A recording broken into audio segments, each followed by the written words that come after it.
There is a growing debate right now about the best approach for cervical cancer screening. The discussion focuses on two different tests, the PAP test and the HPV test, how each test should be used, and how often women should be screened. Joining me now to share a new survey about this issue and to explain the concerns over cervical cancer screening is women's health nurse practitioner Lori Lamoon and cervical cancer survivor and activist Tamika Felder. Good morning, ladies. Thank you for joining me today. Good morning. Dr. Lamoon, what does the controversy over cervical cancer screening stem from?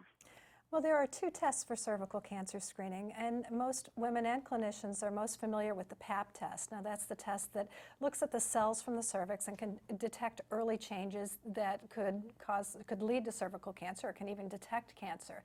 So that's the test we're used to. We do it every year, traditionally. A newer test, human papillomavirus test, HPV is the acronym for that. That was introduced some years ago, but came into the 2012 consensus guidelines for clinicians, and those are the guidelines we used to use to guide us on how we manage care for our patients. So what those guidelines recommend is that we do the screening for cervical cancer starting at age 21 with just the PAP test. We do that every 3 years between age 21 and 29, and then at age 30 we add the HPV test. And the guidelines recommend that we do the HPV test plus PAP every 5 years. Now, our survey showed that some clinicians aren't quite comfortable with that 5-year range, and I personally am working toward that myself, but that we're more comfortable with the 3-year range. So we're recommending that women get screened at least every 3 to 5 years with that PAP plus HPV. We call that co-testing. Okay. And doctor, now what are the recommended screening tests, and how often you talked about how often should they be done? Now more about the survey results. In terms, you said how you feel. What about other doctors? How do they feel about the screening and the current guidelines as well? Right. Well, the evidence is excellent. We've got lots of studies coming out that point to the fact that the co-testing is effective. It's more effective than either PAP or HPV testing alone. So when we do the PAP plus HPV, those are our most effective tools for screening for cervical cancer. And the survey bears out those results, that healthcare providers are comfortable with the co-testing. And healthcare providers also still see the PAP test as being the frontline test for cervical cancer. Okay, that's very interesting to know and good to know as well. Now, Tamika, what about women? Are they aware of the importance of screening? Some women are, but some women still are not. You know, this survey was really eye-opening, and what we want women to know is they need to know the connection between HPV and cervical cancer, that there is a virus that causes cancer. And in terms of cervical cancer, we can now detect and prevent this cancer. I was diagnosed 14 years ago with cervical cancer, and it was because I wasn't getting screened. You know, I know firsthand having cervical cancer is hard, but preventing it, it's easy. So my message is I want women to go and get screened. I want them to be proactive with their health. We have these tools.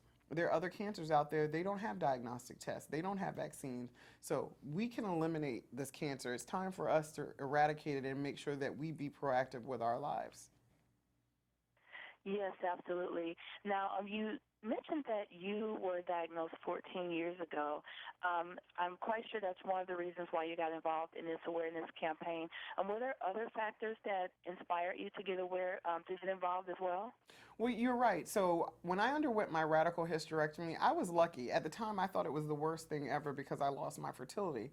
And then I started meeting my survivor sisters, you know, Heather, Kelly, Alyssa. These are all women who are no longer here. So this disease can be deadly. It kills about 4,000 women per year, and that just should not be happening. So that's really what fuels my passion in knowing that women still die from this disease. Yes, indeed. And lastly, to both of you, how can women get involved in this conversation? We have wonderful websites chock full of wonderful information. One of them is healthywomen.org. And another is from the National Association for Nurse Practitioners in Women's Health. That's npwh.org. And we urge women to get involved in the discussion with their healthcare provider and with other women, and really make it known what's out there, what the screening is, and they should know what they're being tested for. Yes, absolutely.